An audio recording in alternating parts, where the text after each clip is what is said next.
being a good mixer is not about how technical you are. It's about making things sound good. Yeah, and feeling. However you get there is however you get there. It was the first drill song to go #1, so it kind of just, everyone takes it more seriously when you're #1 in the charts, of course. I've tried to stop listening to my mixes in the gym now because I'll end up spending about 20 minutes between a set of just making notes. Yeah, just in my head, and then I got so, lost the pump. Yeah. So.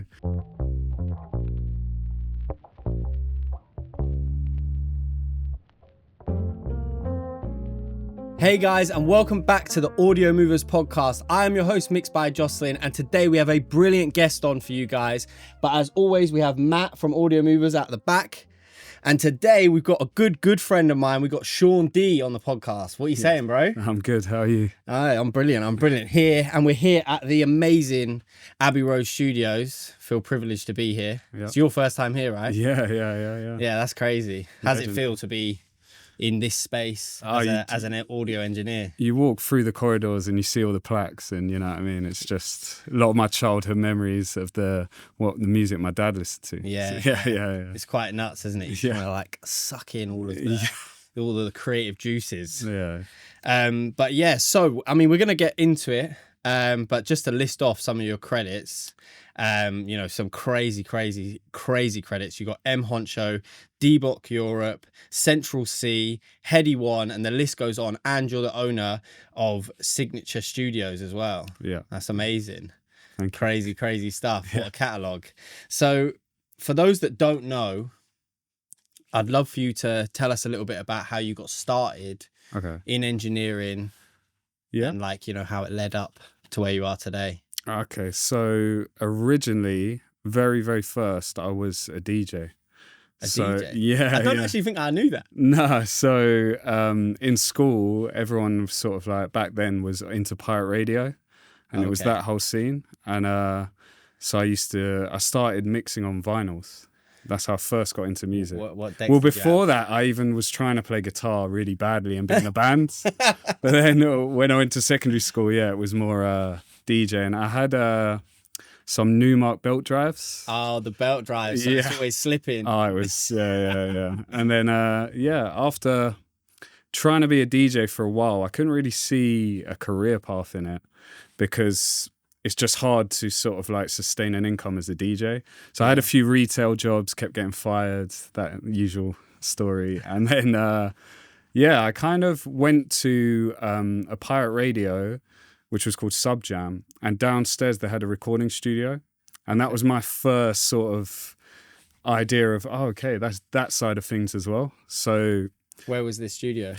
It was actually MSM studio. Oh, was it? Yeah. And like Chip would go there, Skepta, all of them. Oh, and it was a studio underneath a radio station called Sub Jam. Yeah. That's amazing. That was one of his first spots? I think so. Yeah. I think. Okay. Yeah. And right. From that I saw, that looks pretty cool. So me and my pal, we decided to renovate his garage into a studio. And we just put together like 700 quid. Didn't really know what we were doing. Just carpeted the walls. And old egg cartons. Yeah. My first setup was a computer I built myself, Rocket 5s, a Focusrite, and a Rode NT1A. And mad. And that's it. I was off. And I'd never engineered before then. I'd maybe tried to record people in my bedroom, like friends from school. But so. How old are you at this point? I was turning 20. Right. Yeah. So I started engineering at 20. Before that, I was a DJ. And then, just from there, I didn't really know what I was doing with engineering. But back then, there wasn't many tutorials on YouTube like there is now. So I found an article. I think it was Sound on Sound, but I can't remember specifically. And I literally copied.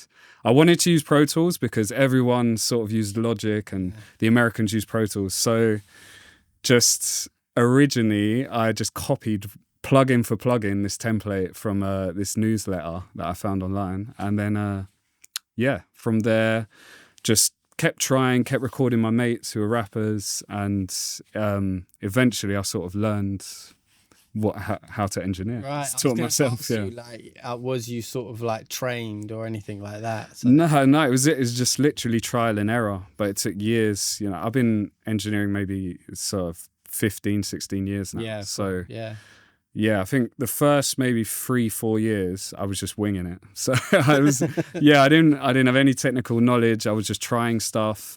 I just trusted my ears, and people kind of liked that, you know. So these songs were actually getting released. Like, were you doing the mixes and stuff? Or?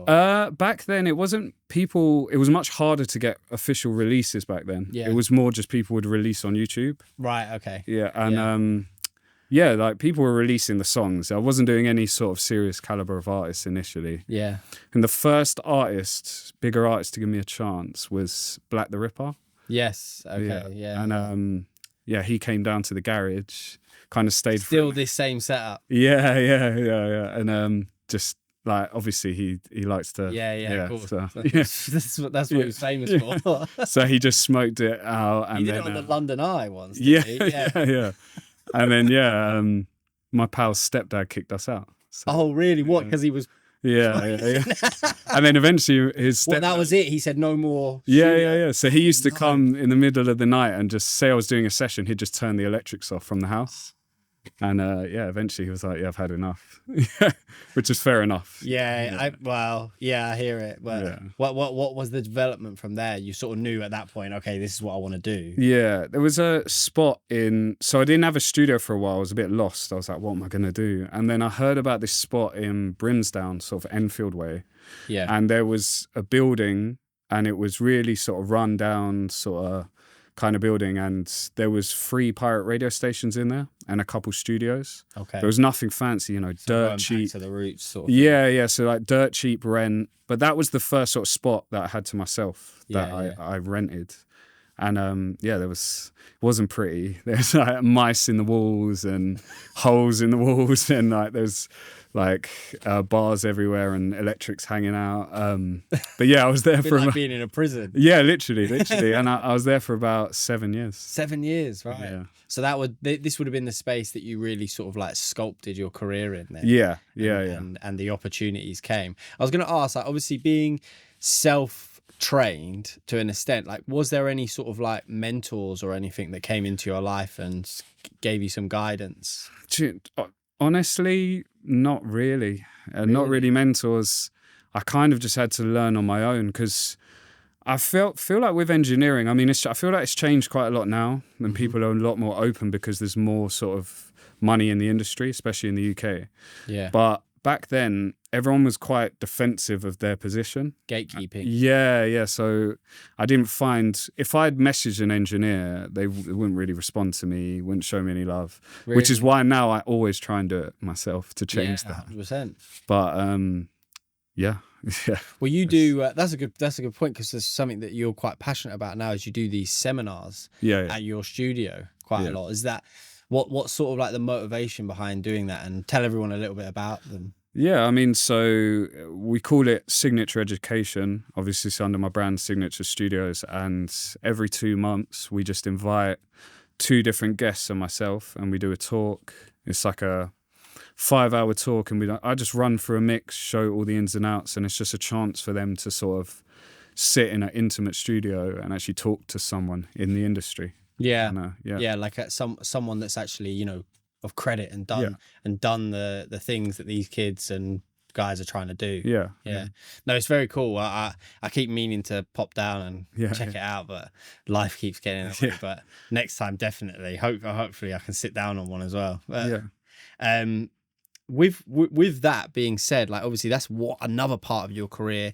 You do mostly mixing and mastering as well, and you're running the studio. Do you know what I mean? And you have a family. What does it sort of like take to balance all those roles? Because as well, another thing that you kind of like act upon is like we've discussed, it's like an executive producer role as well. You wear a lot of different hats. Sort of like, what's the process when it comes to dealing with all those different situations?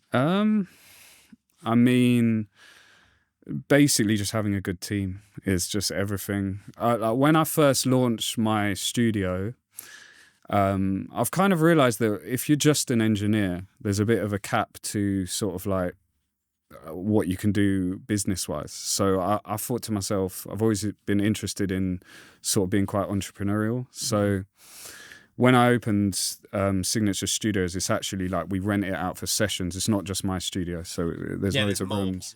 Yeah. So it's like running a whole business. And then I also started managing producers, also sort of executive producing stuff. And I found quickly that you just can't do everything yourself. No. So it was just, I learned the hard way. And then I just managed to build a team. I've got like my guy Luke, shout out Luke, and my assistant Owen.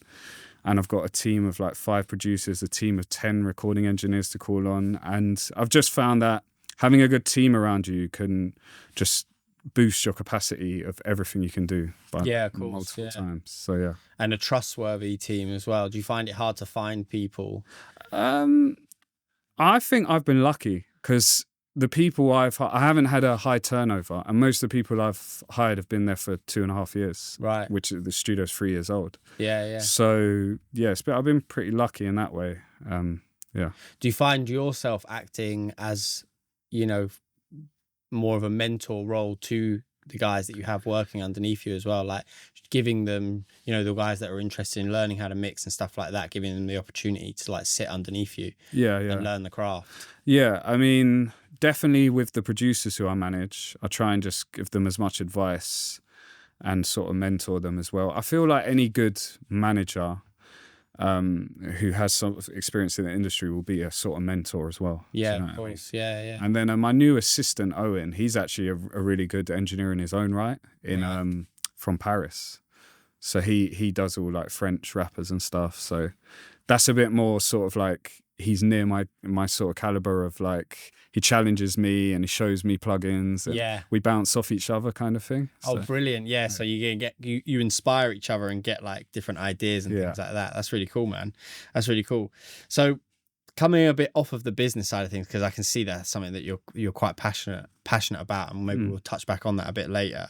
I wanted to talk to you about sort of like your opinion, because you've worked with like a lot of the UK rap industry and the scene, covered a lot, and some major records have come out of your studio, and obviously, you know, the rest of your portfolio, but even before you had the studio. What's sort of your opinion when like dealing with these artists and building a relationship with them? Like, how important is that to you? It's almost more important than your mixing skills. Yeah. Because there's a lot of good engineers out there, but there's not a lot of good people who can build relationships and build a network. Yeah. So learning how to deal with people and build your network is almost the key skill, because that's going to get you the opportunities for you to shine. And realistically, when I'm mixing, I need to learn what the artist wants. So if you don't have the people skills to kind of get out, because you're, as an engineer, you are the sort of, you're working for them, so you can't just go off on a tangent and do what you want with a mix, you know what I mean? So yeah, like having the people skills to learn what they want and build that relationship is just key. Yeah. And sort of being able to kind of like break down, you know, their psychology behind like what they're trying to achieve through the record as well. Like, because how I like to describe it is working as a mix engineer, you know, it's like you are the one thing that comes between the artist's vision and the final record. So you almost have to be like a transparent piece of glass, you know what I mean? Like able for them to shine through you. And spending the time and getting to know these clients is like essential. Really. But bringing their vision to life. Yeah. And I feel like there's like a personal element as well when it comes to like building a business that, especially in the music industry, people respect. And they like the fact that they know you. And then they can connect to you. Do you know what I mean? And you're more likely to get like a repeat. I mean, no one wants to do music with someone they can't chill with in a room. No, So you gotta you gotta create a vibe. Okay, that's cool. Very interesting, because you know, I feel like it's something that can get lost in like this.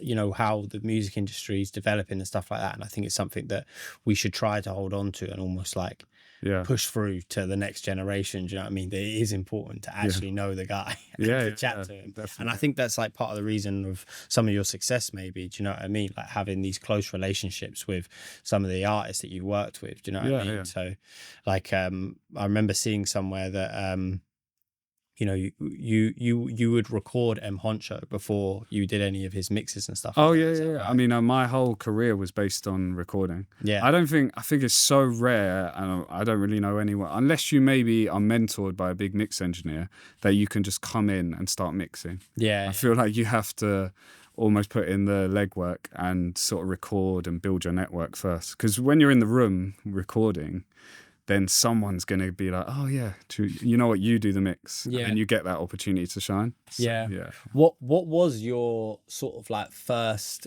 big break? I'll say, you know, like it's a bit cliche, but like your first like big tune that you mixed and you were like, okay, this is going to do something. It was definitely a song called German Whip, which is a Meridian Dan and JME. Yeah, big tune. Yeah. It was a radio banger. Yeah. And it was kind of just back then, grime wasn't really charting and there was nothing really in the charts, and it went number 13 in the charts, which was kind of a big deal.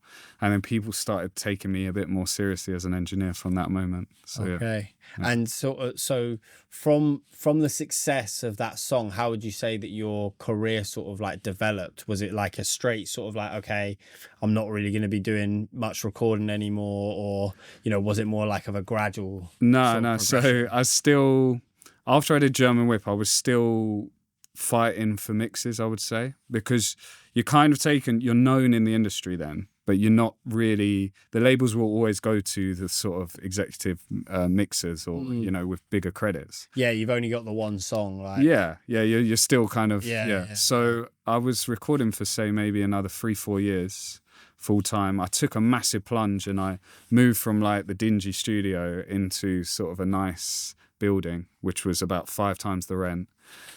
And then at the time I was recording Kenny Allstar. I was working with Kenny Allstar, and he brought Huncho to the studio, and I managed to build a relationship with him. And from that, Huncho brought Headie One, and I built a relationship with him. Headie One brought Young Bane. I built a relationship with him. Young Bane. So it kind of just snowballed. Recording. Yeah, but then to come back to your question, was more Headie One was probably the initial moment where I first got a label job of mixing, and it was for a bulk sum of money. Right. So I was like, okay, so this is now my chance to stop recording, change my phone number, have everyone sort of, you know, saying, oh, you've gone Hollywood, but I was like, you know what, I got to do what's best for me. Yeah, and, of course. Yeah. So I changed my phone number and just said, you know what, I love mixing and I've been recording for nearly 10 years. So I want to go down this path. Yeah. And luckily it worked out. And, you know, work with like a different type of clientele, you know. So that obviously from knowing you quite well, you're very, very business minded. So, you know, what was the sort of strategy behind like wanting to get out of the recording side of things and get into mixing? Do you know what? It wasn't just business, because business-wise, it was a massive risk. Obviously, it's with mixing, you're getting paid for your quality of work rather than your time. Yeah. So, I mean, was a massive sort of thing that I wanted to do, because when you're getting paid for your time, there's only so many hours in a day. Yeah, of course. You're just working yourself dry. Yeah, I mean, that was the biggest sort of transition, was to try and get paid for the... So, yeah, if you're putting it in sort of like layman's terms, you can only get paid X amount an hour when you're recording. Yeah. But if you're getting paid for a mix, you can do it in however long or as little time as you want, and you set the price. And you're paid for as good as you are. The skill set, yeah. Well, yeah, obviously there's some things with that, but that's very insightful. I think that's very good, like a good thing for people to wrap their heads around when getting into the industry. You know, it is super important to, you know, do the legwork and do the recording side of things and understand your craft and build the relationships. But obviously, you know, when it comes to like growing a business and being successful in it, there is a big ceiling in that side of the industry. Yeah. So it's very, very insightful. One of the other questions that I wanted to ask you, if you're willing to go into it, is I know that you were part of I mean, to me, it's still kind of like misunderstood. I don't quite know what it was, right? But like a project, collective situation, like the Plug. Oh yeah. Like, I'd love to know a little bit more about that, because from my understanding, you know, I remember hearing about it at the time, and there was a project that was connected to it, and it was like a really big deal. So the Plug is a label. So yeah. So I mean, what the Plug is my mate who runs one of the biggest sort of cannabis brands in Barcelona and Amsterdam. Right. And he has about 4 coffee shops in Barcelona, 5 coffee shops in Amsterdam. And so that's his empire, and it's called The Plug. But I grew up with him. So he's known me before I was even doing music or he was doing anything. Yeah. And so we've obviously seen each other success on Instagram or whatever. And I've sent him a message and said, should we do an album ?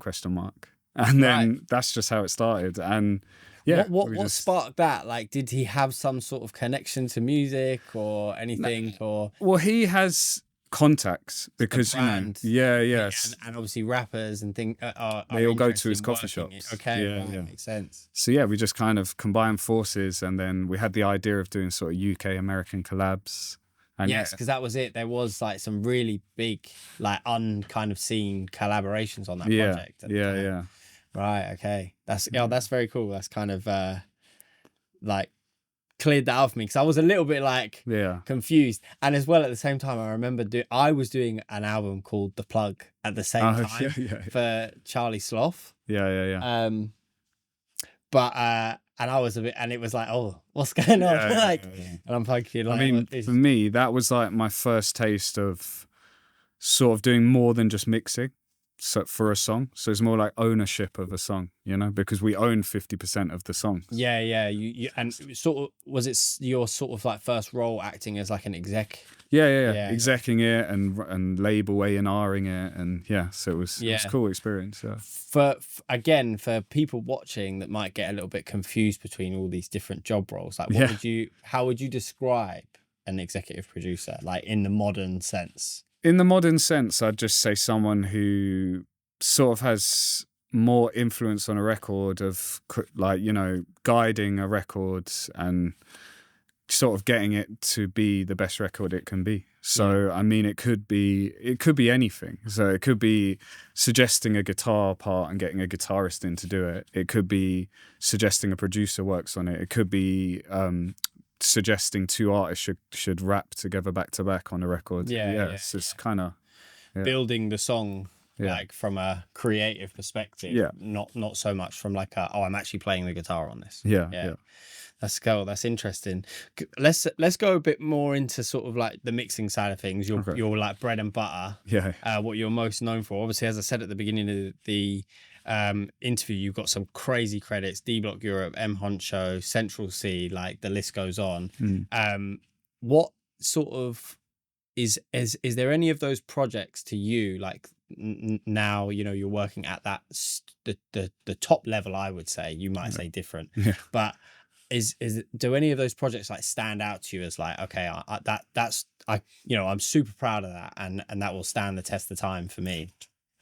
Definitely sort of the number ones that I had, because I feel like they were quite sort of pivotal in the UK scene. So Central Cee's album 23, when that went number 1, it was the first drill album to go number 1. Oh wow. So it kind of just showed the world what, you know, drill's here, you know, and it's number 1 in the UK. And then same with Body, the Tion Wayne Body. It was the first drill song to go number 1. So it kind of just, you know, everyone takes it more seriously when you're number 1 in the charts, of course. So yeah. You done me dirty with that song, because every single time I get sent a drill song to mix, they send me that as the reference. And I'm like, well, here's his number. But seriously, like big songs, you know what I mean? So credit to you. Just jumping in on that, sorry, because you said something in an interview I saw before where you talked about the competition between some of these artists, and they like to work with certain engineers and almost kind of keep them tight. Yeah. You know, because on one level, everyone's trying to be louder than everyone else, but everyone's trying to have, you know, like, can you just like expand on that? So, like, as in the competition between the engineers and why the artists go to different ones. And I was just thinking, like, because you're talking about like Body becoming like everyone's drill reference track, because it's just so the sound is so distinct, it's so big, you know, like I mean, it changes so quickly now, and it's almost sort of reactive. So when Body was popular, a lot of people, okay, this is the sound. But then, you know, a new song comes along, Doja, and that's the song everyone's listening to, and they're like, okay, this is the sound. And they're completely different sounds, but people kind of people copy and then they innovate, you know? So it's almost like that kind of thing, but it's just constantly changing. And even me, myself, I'm adapting my style. I try and not be too sort of, this is the way to do it, you know? I'm like, okay, oh, she's done it this way or he's done it that way. Let me try that in my mix and incorporate different things. Because, music's, especially now, music's just going so fast and changing, so yeah.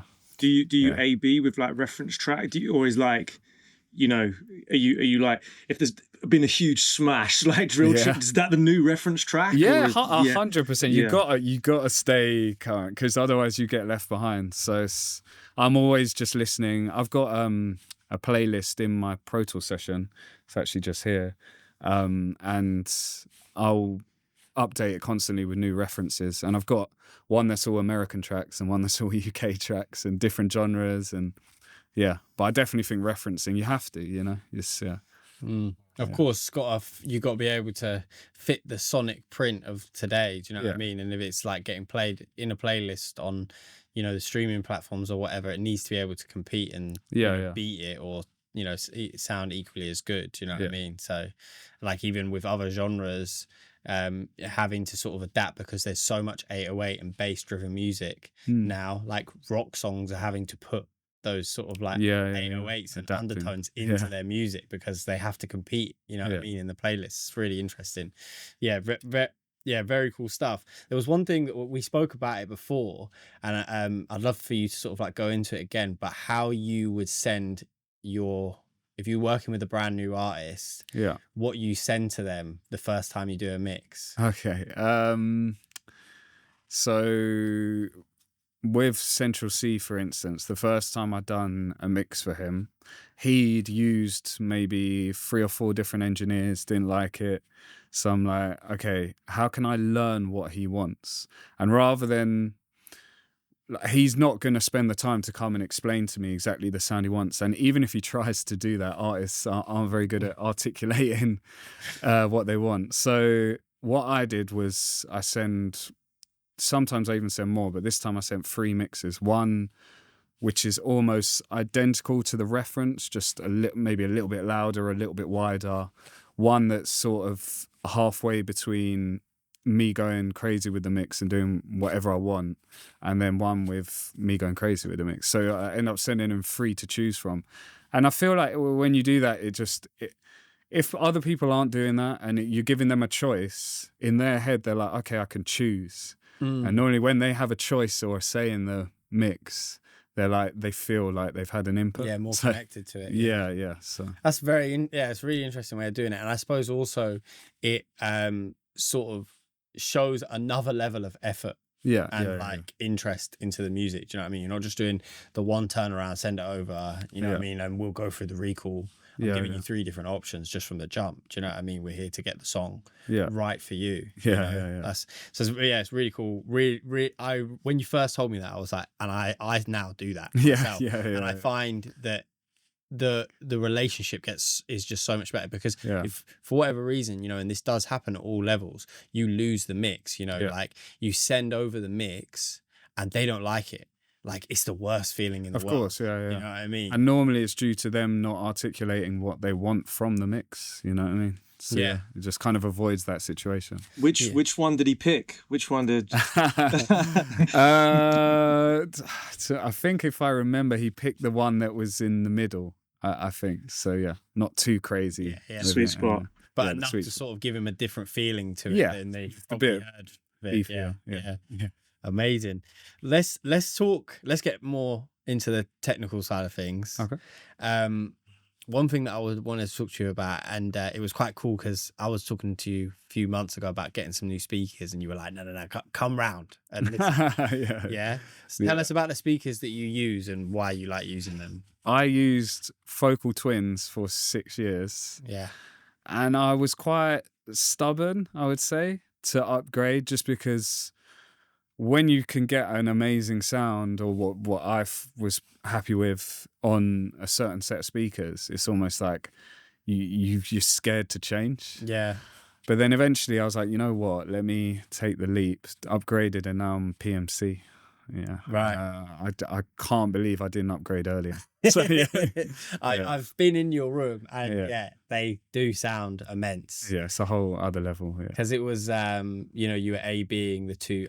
We won't. Don't want to slag off any speaker. So we won't say the other brand, but I was thinking about getting the other brand, and you were like, let's have a listen. Chat. Yeah. And I was like, it's crazy, like the depth that you can get out of those speakers. So, and then another. When I turned up that day, this is a good opportunity to talk about this. You were in your car. I think I scared the crap out of you because you were listening to music. But you was referencing in your car as well. Like, was that like an important part of the process for you, like listening to the environments? Yeah. So I mean, I reference on my AirPods in the gym. I reference in my car. Sometimes I'll be on the way home.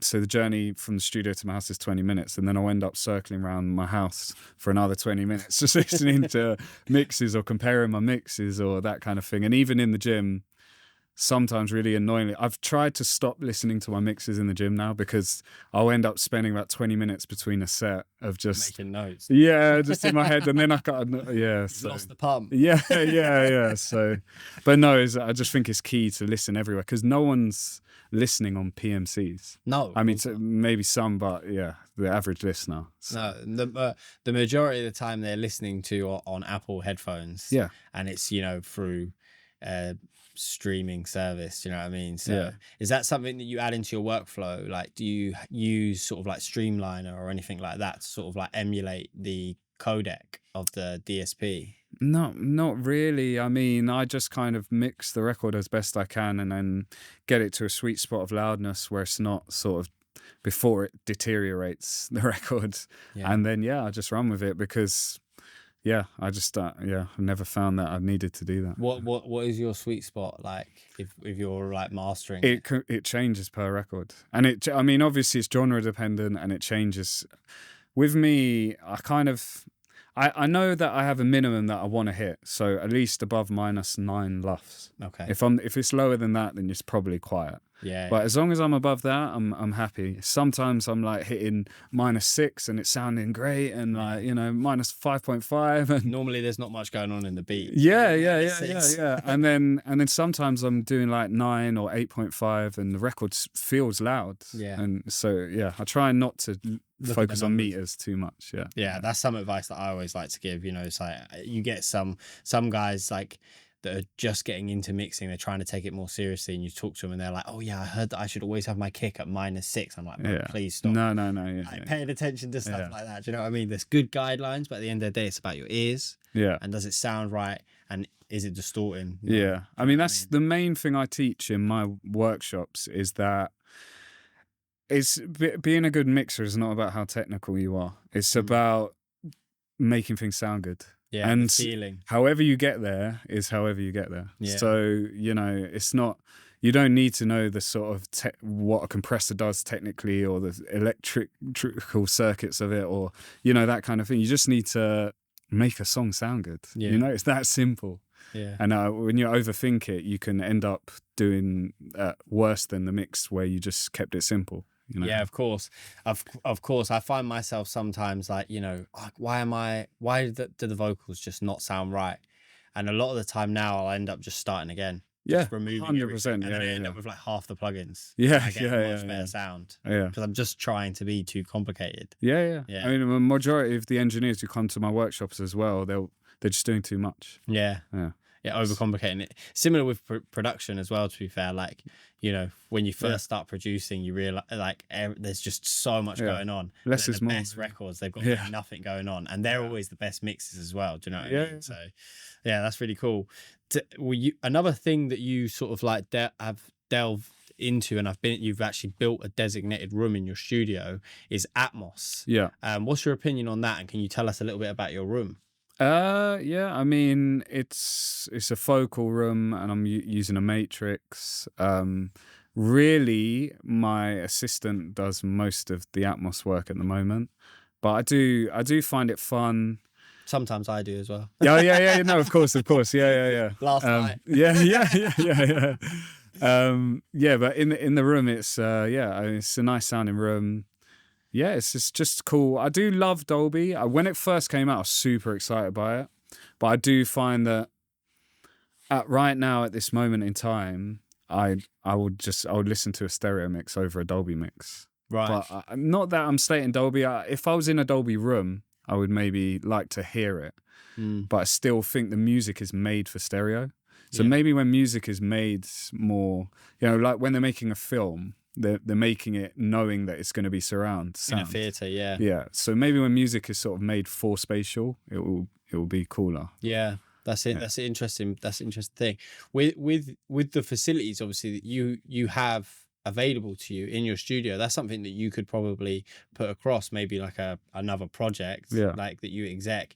Okay, let's build a drill album, but from the ground upwards, make it for spatial. Yeah. You have the room, you can literally do the tracking, build the beats in that room, and make it fun for. Because it would affect your decisions in the production process. Yeah, of course, that's the thing. You'd maybe have 4 layers of an ad lib just each side, or like that kind of thing. So. And even when they're making the instrumentals, these producers, they're making them on 2 speakers. So if they're making the instrumentals in Atmos rooms, they're going to have a lot more fun with production. Do you know what I mean? Something I'd like to see that.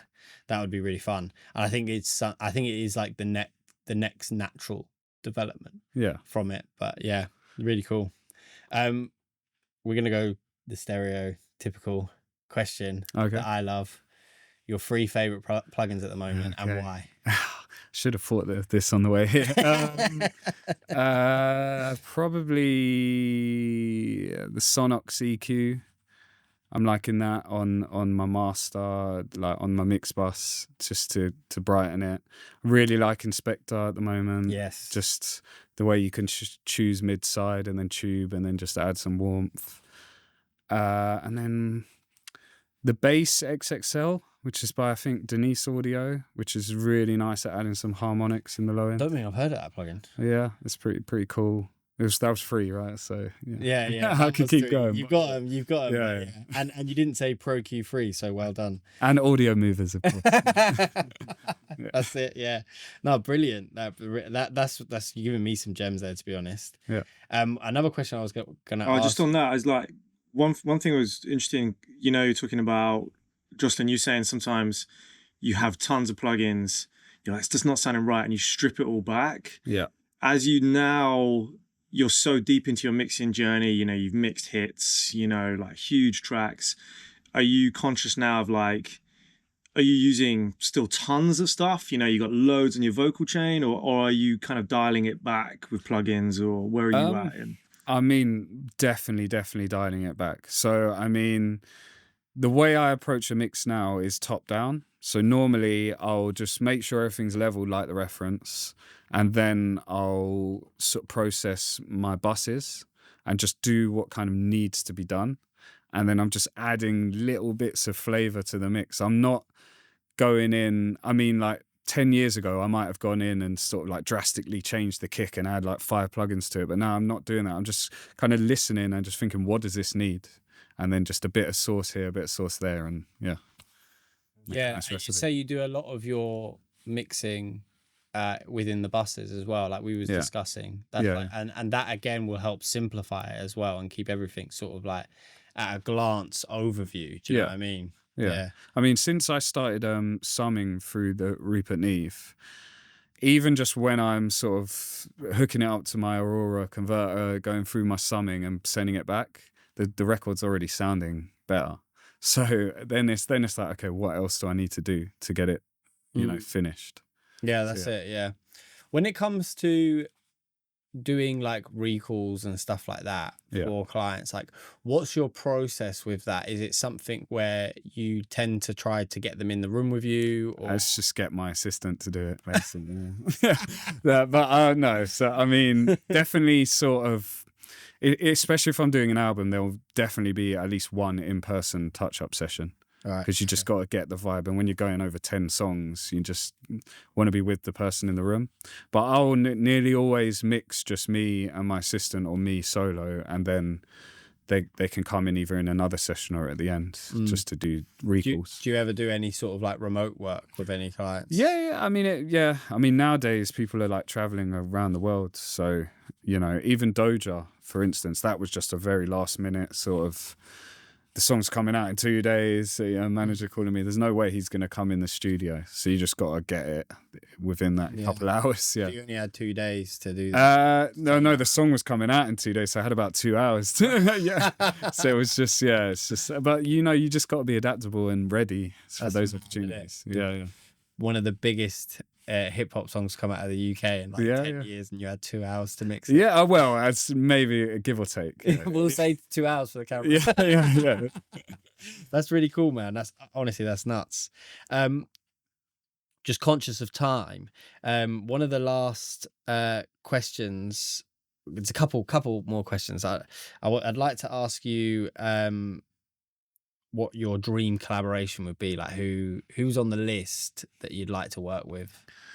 I mean, for me, it's more of just I can't choose dead people, can I? So because we'll do two. Yeah, obviously two. I can't work with them. So we'll do two. We'll do one.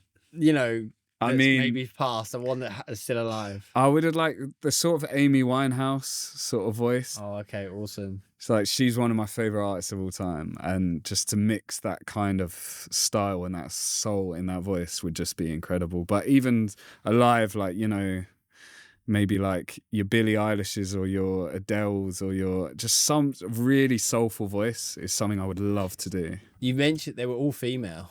Yeah, and a lot of your credits are male. Yeah. That's it. So it's almost like, what I mean, if you're going to ask me, looking for something new. Yeah, something challenging, something new, and something that gives you goosebumps. And well, Billie Eilish record would do that, wouldn't it? They like a way of like getting inside your head. Almost. They feel like those vocals. That's really cool. That's very interesting answer. I actually wasn't expecting something like that. To be fair, that's really cool. Yeah. The last question I'm going to ask you is, and we speak about this a lot, and and I know it's an important part of your sort of process, and how you like to sort of like work now and what you're doing, as you said before. But if what advice are you giving to like the next generation of engineers? How important is it for you to sort of make sure that they're coming into the industry and making the right decisions and looking at it in the right way? Yeah, I mean, I'd just say a few maybe key bits of advice for upcoming engineers is try not to get disheartened, because you will lose mixes, you will struggle to get paid what you're due, like stuff will happen, and you got to kind of just push through that and just remember why you started, and just do it for the love of the music. And that's one of the key things I would say. And then also just be confident in your ears, from a mixing perspective. Be confident in your ears, be confident in your taste, and don't worry too much about what everyone else is doing. Just focus on trying to make stuff sound good. Of course. Sound advice. Is there sort of like a mindset that is like useful to try and adopt when it comes to dealing with like the business side of things? Because I think that's something that you've, from my perspective anyway, have like nailed, right? in the industry. Yeah, Because there's two sides to it. You know, there's working in the business and there's working on the business. You know, working in the business, you're you know, mixing the records, doing everything you can to make them sound amazing, and you could be the best mix engineer in the world, but if you have no skills on working on the business, you're still going to struggle to develop. Yeah, I mean, it's just kind of experience and sort of you learn how to negotiate and have the difficult chats about the business side with creatives in a way that doesn't sort of burn the bridge in your relationship. Because I sort of, I'm self-managed, so I deal with all my own business, and I have my employee Luke who handles sort of all the admin and all that kind of stuff. So yeah, you just kind of learn from experience about how to tread carefully, because you don't. One thing, big bit of advice I would give is you never want to seem too money orientated in a sort of creative industry. If you're doing something that, you know, everyone would love to be an engineer. Everyone would love a chance to mix a record, especially for some of these artists. Yeah, of course. They wouldn't care about money, or, you know, it's not. So from the outside in, it does seem like a very fun job, and for most part it is. Yeah, it's a blessing to be able to do this. And so when an artist comes in the room and you're building that vibe, if you're already sort of like, well, how much am I going to get paid for this, and and you're coming across like that, it's just going to put them off straight away. So you got to kind of learn how to tactically handle your business well. Yeah, of course. Yeah. No, I like that. It's something I'm very interested in, because it's like, you know, it's one thing where it's like, it's balancing it's balancing the creative side and the business side, and it's like having the mindset of being able to do both and almost wearing the two different hats. You know what I'm saying? And they're very different hats. Very different hats. Yeah. And a lot of people, I don't think, realize that, and they don't realize that the business side of things is as important as the creative side of things. You have to have both, because, you know, being brilliant at mixing doesn't pay the bills. Being good at business pays the bills. 100%. Yeah. Yeah, that's really cool. We're gonna go one last question. Okay. Just to see if you want to answer it. And obviously, we don't. If you want to say names, you can say names. But I'd love to know, like, one like crazy story in the studio, something that happened and you were like, that was kind of nuts. I won't say names. I mean, there's been several. When I was in my spot in Edmonton, I was gonna say that place, with the bus and stuff. Yeah. I mean, probably the biggest one is I was in my room and I must have heard banging on the door, and then I heard an angle grinder like going off outside my room, and I'm thinking, is someone like breaking in my studio or something? This is at maybe 4 a.m, 5 a.m. Oh my god! And then I heard police, and basically the room opposite me was a grow house. Oh my that god! they raided. No. So I just kind of hid in my room, waited until I heard no noise. I was literally about a meter away. They were raiding this room, and I just came outside, and then I saw like it was I didn't know it was a grow house. Oh my! The police just bagging up all of the plants. Yeah, no, the guy had already left all the plants, so just an empty room. So right. He got away. He got away with it. Oh my god! Yeah, that is crazy. That wasn't something I was expecting. Yeah. Oh my god! That's well done, Matt, for adding that in. That was funny. I've got one more nerdy one. You just mentioned the Rupert Neve. So is that like an external channel strip, or what? And is you adding some warmth, or it's just like a summing mixer. So so I come out of my Mac into my Aurora, my Lynx Aurora, and it's got 16 ins and outs. So it's just the converters on that sound incredible. So when that's going into the Rupert Neve, I think I'll show you in my breakdown, but I send my kick, my bass, my drums, my music, my beat effects, vocals, and all my reverbs and echoes all into the Rupert Neve, and then they sum into one channel, and then I process my mix bus in the DAW. So it's just a nice way of combining all my buses, and it adds like real life. You know, it's running it through real life circuits and just adding warmth. Yeah. I had one more, sorry, which was that I don't know if this is true, but I was looking for your credits, and for loads of them, your credit as mastering as well as mixing Yeah. on these tracks. Yeah. That's, I mean, there's an old thing they say, which is like, Don't do right? Yeah. And then there's people like Jason Joshua, who's, you know, and Yeah. he talks about big tracks that he's mastered. Yeah. He did the mix. I mean, how did that come about? Is that something going on with UK hip hop, or is that Quite early on in my sort of mixing journey, I realized that unless people, I've got trust issues with mastering engineers, because when people hear a track, they don't normally go, "Oh, this is not mastered well." They'll say, "Oh, this is not mixed well." So when you're sending a track out to a mastering engineer and they've crushed it or that kind of thing, you know, it reflects badly on you. But and a lot of the time you don't have that creative control either. So yeah, I mean, but there are some incredible mastering engineers. So I mean, what I learned is that unless people have the budget to go to a good mastering engineer, or they're going to someone that's highly recommended, I'm better off doing it myself. I'm going to get a better result, you know, potentially.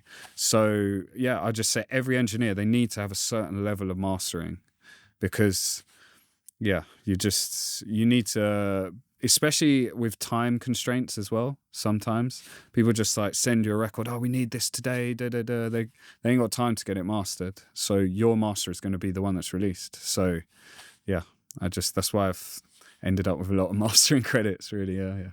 Do you mix into your like mastering chain ever? Keep the processes separate? I do it in the same project, but I mix and then I'll add my sort of mastering. So you don't mix into a limiter or anything like that? No. But I sometimes do touch-ups occasionally. It depends. Okay. Yeah. Interesting. Yeah, that was good. Those good questions. Is there anything you sort of want to direct the audience to check out? Maybe your seminars or anything like that? Yeah. I mean, my studio's brand and my studio is Signature Studios Online on Instagram, and we've got a Signature Education online, and just check out my socials as well, Sean D Official, and check him out, guys. Yeah, follow the links underneath to everything. So amazing. Amazing. Cool. Yeah, all the links will be below for Sean, and thank you guys for listening. Thank you guys for coming. This has been the Audiomovers podcast. If you have enjoyed this video, make sure you give it a like, subscribe, do all of the good stuff, follow us on Spotify, and I will catch you guys in the next one. Safe.